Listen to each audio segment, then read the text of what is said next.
Hello guys, welcome back to my channel দেশি blogger Suman. আজকে আমি তোমাদের সাথে শেয়ার করব এমন একটা পরীক্ষার কথা, যেই পরীক্ষাটা তোমার আমার মতো সাধারণ মানুষেরা দিয়ে থাকে। প্রশ্ন তো একটাই থাকে, কিন্তু অপশন 10 কিংবা তারও বেশিও থাকতে পারে। তো গাইস, আজকে হলো 29 তারিখ, আর আজকে আমাদের এখানে শুরু হয়েছে ভোট। একদম সকালবেলায় আমি ভোট দিতে যাই না। সকালবেলায় ভোট দিতে গেলে একটা লম্বা লাইনের পিছনে তোমাকে দাঁড়িয়ে থাকতে হয়, আর একটু লেট করে ভোট দিতে গেলেই পার্টির লোকেরা তোমার সামনে অফার এনে তোমার সামনেই লাইন দিয়ে দাঁড়াবে। এই আশা নিয়েই আমি সকাল 10টার সময় বাড়ি থেকে রেডি হয়ে বেরিয়ে পড়েছি ভোট দেওয়ার জন্য। তো গাইস, ভোট দিতে যাওয়ার সময় দেখো রাস্তায় আমার কার সঙ্গে দেখা হয়ে গেল। তোমরা যদি কেউ একে চিনে থাকো তাহলে সেটা কমেন্ট করে জানাও। তারপরে গাইস, একেও আমি আমার সঙ্গে তুলে নিলাম ভোট দিতে যাওয়ার জন্য।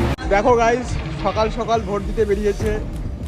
কাকে ভোট দেবে মানে বলাটা খুব মুশকিল। বিজেপি কে দেবে না টিএমসি কে দেবে? কাকে দিবি? সেটা তো আমিই জানি কাকে দেবো। আচ্ছা, সিক্রেট রেখে দিয়েছে। এখনো হয়নি, ভোট হয়নি হয়নি এখনো ভোট হয়নি। এখন চলো যাবো সেন্টারে গাছ এই যে চলে এসছে, পয়েন্টে চলে এসছে ভোট দেওয়ার জন্য। গার্লস স্কুল নহাটা প্রাঙ্গণ যাচ্ছে এখন।